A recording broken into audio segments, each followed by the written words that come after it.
My name is Bella. I'm just your average housewife, married for 2 years. Until I turned 27, I had pretty much zero luck in the love department. I went to an all-girls private middle and high school, followed by an all-women's university. After graduating, I worked as a receptionist at a big corporation where, unsurprisingly, all my colleagues were women. In my social circle, it was the norm for people to get invited to parties by business executives, but not for me. I never attended such gatherings. The reason was simple. Whenever I talked to men, I became so nervous that I couldn't even speak. I often received compliments on my appearance and got invited out a few times. I had dinner with some kind-hearted guys, but in the end, they'd say, "You're pretty, but there's not much else to you." Then it happened. My destiny knocked on the door. "Bella, will you go out with me?" That's what Lex, an employee from one of our client companies who always registered at my desk, said to me. People around us speculated we were dating since he would only give his contact info to me. But that wasn't the case. Whenever he tried to engage me in conversation, I just gave polite smiles like I did with everyone else. I truly thought I was destined to be single forever. But then, his confession changed everything. Can we maybe just start off as friends?" Caught off guard, that was my reply. And yet, he nodded so eagerly. It was as if his head would fall off, and he entered the office still smiling. This was a first for me. Until now, it had always been guys with clear, ulterior motives like, "Want to have dinner? Or free tonight?" But with Lex, I sensed no such intentions, just pure affection. I was so thrilled. I went out with him a few times. Though I was still nervous and not much of a conversationalist, he accepted me for who I was. And that's when I knew. "Lex, would you like to be in a relationship with me?" He was overjoyed, even to the point of tears. This all happened 2 years ago on Christmas. At that time, I felt extremely happy, thinking I'd be blessed forever with such a loving person. But the crack in the facade came when his company went bankrupt. 2 years later, I am now 29. "Lex, you should probably wake up now." I called to my still sleeping husband, put on my shoes, and leave the house. Right now, I'm the only one bringing in money for our household. My husband's company went under 6 months ago, and he's been jobless ever since. He's been job hunting, but it's been rough.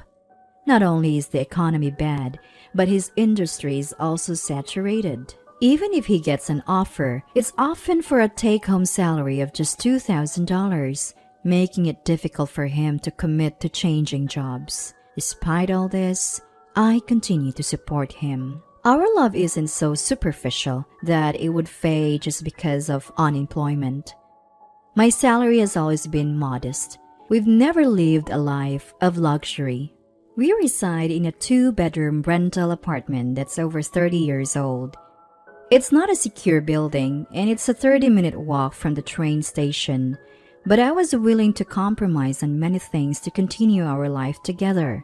I suspected my husband still couldn't move on from the shock of his company going bankrupt.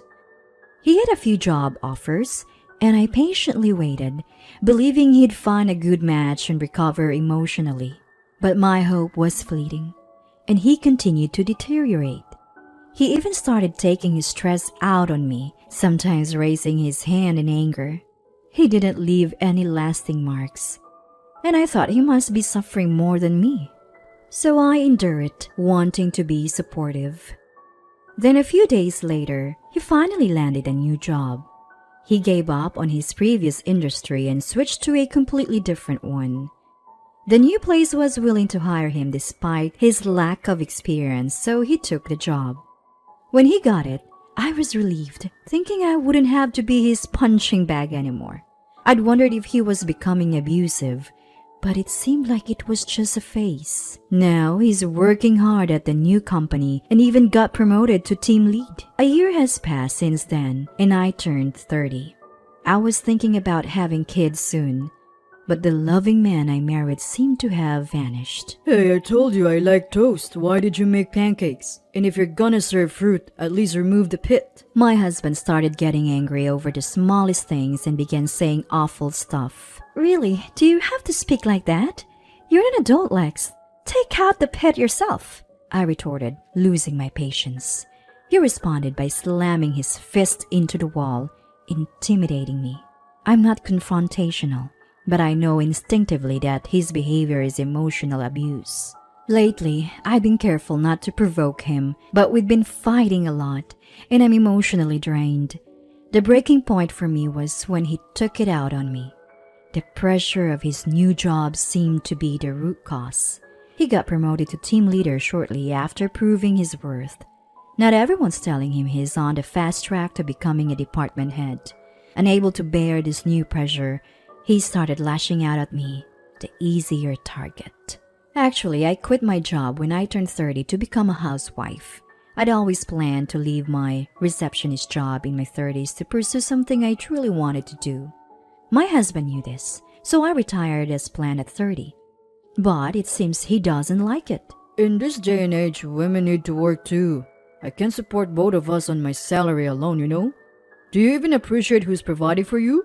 He complains while eating, then grabs his bag and leaves for work. When he was jobless, I was the one supporting him. So why am I the one being blamed now? That was when I began to feel distant from him emotionally. One day, I returned home to find unfamiliar shoes at the door. To my surprise, my mother-in-law was lounging in the living room. "Oh, Mom, what are you doing here?" When I approached her, my mom flatly said, "Didn't Lex tell you? I'm moving in here from today." I had never heard anything like this. Later, I found out the reason was that my father-in-law had passed away and my mom-in-law was feeling lonely. So my husband had suggested she moved in. Of course, no one consulted me. As I stood there stunned, Mom-in-law ordered me to start making dinner. "A homemaker's worth is proven by serving her family, so get on with it." Confused and frustrated, I went to the kitchen to make dinner anyway. Then as the food was nearly ready, mother-in-law came in and said, "Lex hates stewed burgers. This is garbage." She dumped the almost finished dish into the trash. I was sitting inside, but oddly words failed me when I was confronted by this unexpected situation. Unable to speak up, I watched as my mom-in-law caused a scene. And then my mother-in-law started rummaging through the fridge and began cooking without asking. Finally, regaining my composure, I said, "Hold on, Mom. I planned meals for the week and bought groceries accordingly." Just as I said that, he dumped flour on my head. Coughing from the flour, I continued to watch her make her dish and then demand I clean up. My husband eventually came home and was delighted to see the meal. "Oh yes, this is the kind of food I want. No need for salads. Fried stuff is the best." Ignoring me, he happily sat down to eat with Mom. At that point, my heart felt like it had been smashed and painted over the black ink. From then on, the daily harassment from mother-in-law and the emotional abuse from my husband continued. I felt there was no place for me in this home. And even though my husband has pressed for intimacy, under the circumstances, I naturally couldn't accept. I had been avoiding getting pregnant, even though I'm already 30, because I don't want a child with this abusive man. Then finally, the last straw broke. My mom-in-law said she was feeling unwell and asked me to drive her to the hospital. I didn't want to spend time with her, but I couldn't just leave her unwell. So I begrudgingly drove her to the hospital. But when I went to pick her up, a social worker called me into a separate room. "You must be having a tough time doing all the housework and childcare alone, but taking it out on your husband and mother-in-law isn't good," she said. Apparently, mother-in-law had been claiming that I caused her bruises from a fall. Worse, she'd been going to the hospital multiple times and had consulted about me every time. It seems she had chosen today to deliver the final blow. The social worker, not knowing the whole story, just blamed me. You should take better care of children and the elderly. All the while, our family doesn't even have kids. I reached my limit when I was told I might need psychiatric help. I'll sue you for violating my rights. I'm the one being abused here, not the other way around. I showed evidence for my husband's abuses and the burn marks caused deliberately by mom-in-law. The social worker said she'd need to confirm this with mom-in-law, but I refused and left the hospital on my own. Soon after, my mom-in-law and husband returned home. Apparently, mom-in-law told my husband that I'd been mean to her. Shaking my husband said, You're a parasite leaving of me. How dare you abandon my mother? I don't know what kind of story my mom-in-law span for you, but judging by her fake tears, she lied again. I was tired of correcting her, so I walked out of the house ignoring both of them. That day, I didn't return home and spent the night in a business hotel.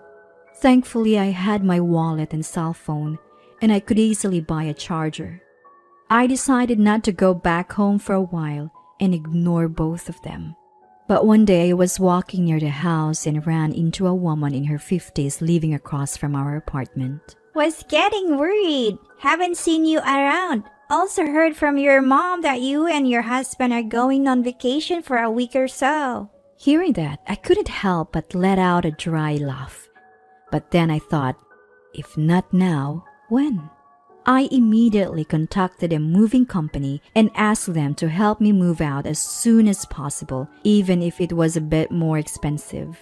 Luckily, I didn't have much stuff, and the movers arranged to send everything to my parents' house in just 3 days. Let's see how my clueless husband and his mother, who have no idea how much I've contributed to our home, react. They belittle me without knowing anything, and I won't forgive them. I muttered as I faced our empty house, and then I went back to my parents' home. A few days later, my husband called me. Hey, Bella, where are you? Your room is empty. My husband, catching wind of the situation, kept demanding to know where I was. None of your business, I told him. By the way, I've already filed out the divorce papers since you've threatened divorce before. Just sign and submit them. I hung up the phone and blocked his number. And so, a peaceful life began. I woke up, did yoga, prepared breakfast, and sat down at the table with my parents. Lunch with mom and dinner as a family again. I felt so normal, yet it was a comfort and happiness I hadn't felt in a long time. My parents were surprised when they received my things but welcomed me warmly.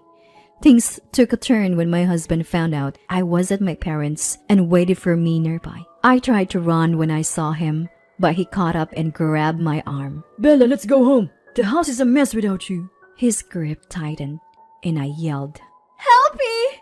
A high school boy in his sports uniform happened to be passing by and came to my aid, and a nearby businessman called the police. With the police there, my husband retreated quietly.